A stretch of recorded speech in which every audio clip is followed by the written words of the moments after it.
집단 감염으로 일부 병동을 동일 집단 격리한 서울 한양대학교 병원에서 누적 확진자가 31명까지 늘었습니다. 서울대병원에서도 간호사가 확진돼 외과 병동이 동일 집단 격리됐습니다. 수도권 감염이 좀처럼 잦아들지 않고 있습니다. 네, 현장에 취재 기자가 나가 있습니다. 정현우 기자. 네, 서울 한양대병원 앞에 나와 있습니다. 네, 한양대병원 누적 확진자 30명을 넘어섰군요. 네, 그렇습니다. 지난달 27일 첫 번째 확진자가 나온 뒤 제가 나와 있는 이곳 서울 한양대병원 관련 누적 환자 수는 모두 31명까지 나왔습니다.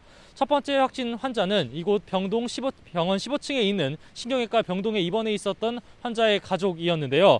감염이 번지면서 지금까지 환자 10명, 직원 4명, 간병인 8명, 가족 8명 등이 양성 판정을 받았습니다. 병원 측은 확진자가 나온 15층 병동을 동일 집단 격리 조치하고 응급실 등 다른 병원 시설은 정상 운영하고 있습니다.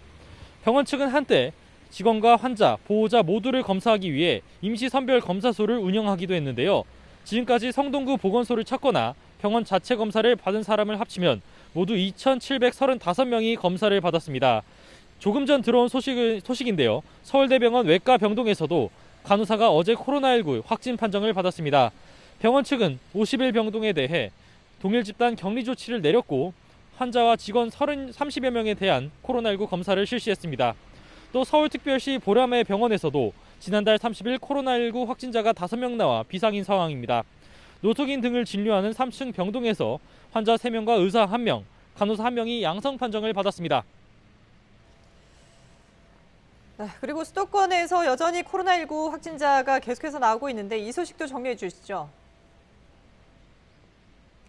네, 수도권을 중심으로 한 소규모 집단 감염 사례들은 계속해서 나오고 있습니다. 국내 신규 발생 확진자 가운데 60% 이상이 서울, 경기, 인천 지역에서 나오고 있는데요. 우선 서울역 노숙자 시설 관련 확진자 숫자는 모두 46명까지 늘어난 상황입니다.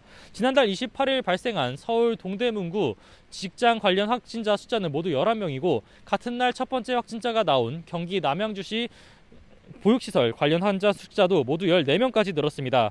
경기 수원시 요양원에서도 격리 중이었던 입소자 6명이 추가로 확진 판정을 받아 누적 감염은 36명으로 늘었습니다. 그 밖에도 안산시에 있는 어하공원에서 시작된 감염이 어린이집에 번진 감염도 지금까지 29명으로 집계되는 등 수도권 중심 소규모 집단 감염은 계속되고 있습니다. 지금까지 서울 한양대병원 앞에서 YTN 정현우입니다.